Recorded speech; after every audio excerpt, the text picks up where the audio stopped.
Hey, what's up guys? Welcome to Game Time. Super089 here. Guess what? The Old Republic goes free to play tomorrow. Bet you didn't know that. My question is, what does this mean for the game? I think we can all agree that Star Wars The Old Republic didn't live up to our massive expectations, but that doesn't really mean the game itself is bad. I actually think The Old Republic is quite decent, but I don't turn a blind eye to its problems either. Balance issues, lack of content, and the whole Ilum debacle have had a tremendously negative effect on the game, and I believe those issues are a large reason for why the game is going free to play so soon in its lifespan. How will free to play affect the success of the game? Personally, I'm not very sure the free to play conversion will drastically improve the game's chance of success. For one, let's talk about the free to play model itself. It's simply too restrictive. While you do have full access to class stories and other quests from levels 1 through 50, arguably the best part of the game, everything else in this supposed free-to-play model reads more like an extended free trial. You just take a look at the subscription versus free-to-play features on Star Wars' official website, and I'll link it in the video description. But it says character creation choices will be limited. Given that information, I can only assume this means you'll be limited to certain classes and races. You'll more than likely have an extremely limited inventory slot, and from what I read, after you die 5 times, you'll always have to revive at the nearest med center unless you purchase field revives with cartel coins. If you like space missions, PvP, and or flashpoints, you'll only be able to do PvP or run space missions 3 times a week. Flashpoints can be run more than 3 times, but you'll also be able to receive full rewards, whatever that means, 3 times a week. XP gains are also slower for free players, which is more than a bit disappointing, seeing as I always found it easy to fall below the leveling curve even with the base XP rate.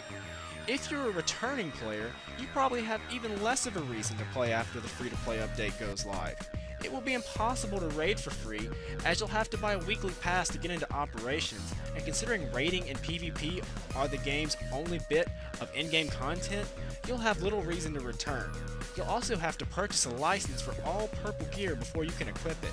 From what I understand though, returning players can still wear their existing purple gear, but they can't add or take away mods from the gear without purchasing a license.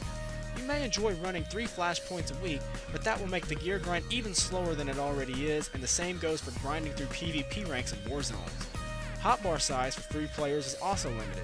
I'm not sure how that works for existing players, but regardless, good luck playing in-game content with limited hotbars. The Old Republic has a crazy amount of skill bloat, and 1 or 2 hotbars may not be enough to play all classes effectively in a raid setting. For those of you who want to jump into Star Wars The Old Republic for a month or 2 in between MMOs just to check out the class stories, this free-to-play option is pretty great, but beyond that, the free-to-play model is simply too restrictive for players to enjoy playing the game long-term without paying a subscription. Ultimately, I believe Star Wars The Old Republic's free-to-play model falls in line with similar models seen from Lord of the Rings Online and EverQuest 2, meaning the developers aren't really concerned with your ability to play the game for free or even the long term. Pardon the negativity here, but realistically, I believe EA sees the free-to-play model as a way to milk cash out of curious free players as well as existing players. I don't see the Old Republic's free-to-play option adding many more players, but EA's profits should increase simply because they have more ways of taxing their existing player base. This isn't like Aeon or Lineage 2. Their subscription option exists, and in my opinion, it's still the way to go if you have a desire to play the Old Republic beyond reaching level 50. If EA thinks that the free-to-play model will bring more players for the long haul, I just don't believe that's the case. If they're just wanting to milk cash out of their existing players and curious newbies, I think it should at least net them more cash than they're currently making on the game though. In the end, the switch to the free-to-play model is really a superficial change. All the reasons that people had for leaving the Old Republic in droves still exists. Even if the Old Republic maintains a solid player base, it's still far underperformed from where it should have been. If EA is truly interested in making the Old Republic a success rather than milking it for cash, they need to speed up the content updates, and with each content update, there needs to be more content than operations or new flashpoints. What about the players who don't raid? What incentive do they have for playing the Old Republic?